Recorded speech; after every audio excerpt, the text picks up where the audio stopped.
quarter, they outscored the Celtics 23-6 in the final 8.5 minutes. And then it happened again the other night. The Knicks, for all intents and purposes, had their seasons on the line in Game 3 against the Pacers. They had lost 9 straight playoff games at Indy. They were down by 20 again, and by now, you know the rest. The comeback, third time this postseason, all of them on the road, and that sets up the critical showdown in Game 4 tonight, the kind of game that feels like it will decide the series, right? It will decide whether the Knicks are going to turn this into a 7-game series or Indy is going to close it quickly. And there's a huge storyline. Aaron Nesmith, an ailing ankle. We're not quite sure how bad it is. We turn to Brian Windhorst for that. What, if anything, do we know about Nesmith and his ankle? He is listed as questionable, Greeny. Rick Carlisle says he'll be a game-time decision. Considering this is the Eastern Conference Finals, you would be surprised if he doesn't play. I think it's more of a question of how much mobility does he have. He is a high-energy, high-speed player, the primary defender on Jalen Brunson. It will be the big thing to watch at the start of this game. All right, so you made it very clear in our call this morning, Marquis, that this is the conference finals.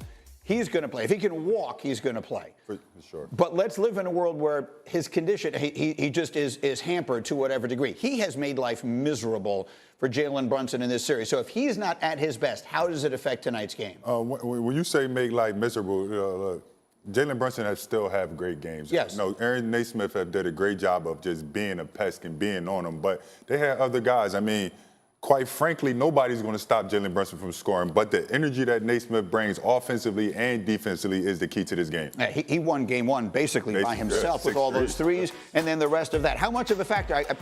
Marcus, I'm trying to get a sense. If Nesmith, A, doesn't play, or B, is obviously not at his best, how much of a factor, how does that affect the game tonight? I think it definitely has an impact, but Nembhard actually does a great job on Jalen Brunson as well. I think that they have other guys. I think they were scheming a little bit differently, but he definitely has been playing well. He has a lot of length. He's been guarding Jalen Brunson, but let's be frank, none of them guys can really guard him, right? They can be a body, they can be a pest, but it will definitely have impact. The best thing about the Pacers that they go on playing a lot of players and playing deep. So I figure they'd be able to maybe plug somebody in that position and play. This is where their depth becomes perhaps an advantage. So the Knicks got the huge game from Karl Anthony Towns in Game 3. Jalen Brunson obviously has been their rock. Who do you have your eye on tonight? If the Knicks are going to even up this series, who has to get it done for them tonight, first and foremost? Again, Cat has to be that guy he was last game. And it can't start in the fourth quarter because it might be too late. They went down 20, and luckily the bench came in, played some good defense. Miles McBride made some good shots, but it can't wait. It has to be Cat from early. From jump ball, it has to be Jalen from jump ball. They have to attack the game. But not only that, this series has been not how you start, it's how you finish. So whichever one of those guys play well, the team has to finish the game for them to be able to win this game. It's a bizarre thing. We can put the numbers up on the screen for you here. I don't really know how to interpret these. The Knicks are very good when Karl Anthony Towns is playing, and they're very good when Jalen Brunson is playing, and they're very bad when they're both playing. Those are their plus-minus numbers in these Eastern Conference Finals. Again, plus 15 with just Cat, plus 10 with just Brunson, minus 20 when the two of them are together. Does that help me make sense of this, Marcus? Does it make any sense? What does that mean? I mean, it's just one of those analytical things, right? But we can't say that the team are better when they're both off the court or one is on the court, right? They're a great tandem. I can explain it. I think they just haven't figured out how to actually make it into a play. Windman, go. Defensively, the Pacers isolate and attack Towns and Brunson. It has been their game plan throughout this series, and will continue to be their game plan. And while, during the regular season, Brunson and Towns are so awesome offensively, it can overwhelm it. In a playoff setting, when the game slows down, the Pacers are able to victimize them on the defensive end. And so what's basically happened is when one of them defends and the other one's on the bench, they are a much more dynamic defensive team. The Pacers flat out came out and said this. The thing that what they weren't ready for was that they played better defensive lineups. The other thing is they discovered in this Game 3 that when they isolate Cat, they found a weak spot in the Pacers roster. You talk about depth. A weak spot in the Pacers roster is their backup center position. They lost 2 backup centers to Achilles tears this year, and when they isolate Miles Turner, their starter with Cat, he victimized him. So I would expect tonight to see more of those guys playing by themselves out there, what's called the stagger. bigger stagger numbers for those two. All right, Which is true. Sorry. Very quick, go. Which is true. But the Indiana Pacers aren't an ISO-based team. Let's be clear. Like, if they're trying to do that, they should have lost. They should be 2-1 right now. Like, what they're doing is, it's not technically saying it's working because they don't have ISO-based team. They play fast, they play in transition, and they move the ball. So I'm not sure if that's actually the game plan. All right, I'm going to come back to that. There's obviously a lot more there, and we'll dive into it as we go. Meanwhile, back to it. Now joined by our NBA reporter extraordinaire, Dave McMenamin. Dave, did you write this? I think Dave's been writing the script for this program here.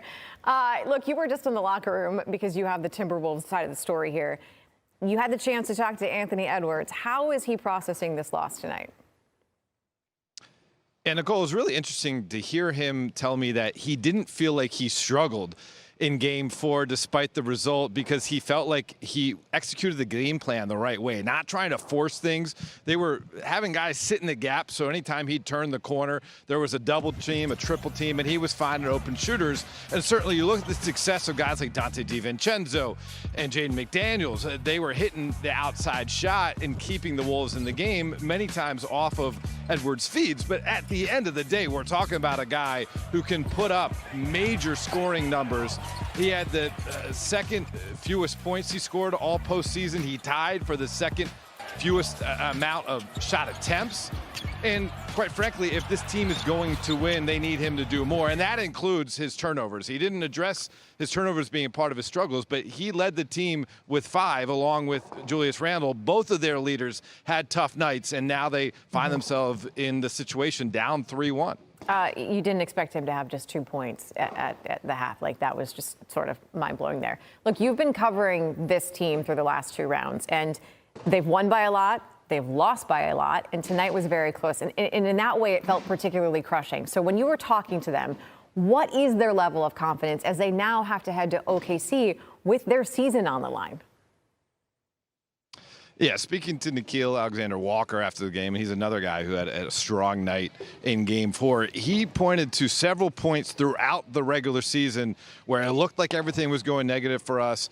We rallied together as a group, and we were able to move forward and get better.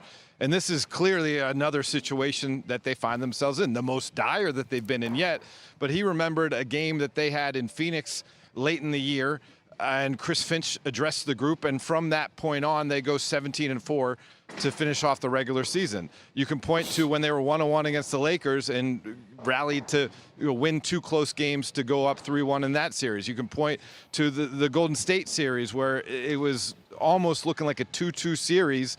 In Golden State, they had a great second half to make that be 3-1 and shut the door on Steph Curry having a chance to come back in that series. So if they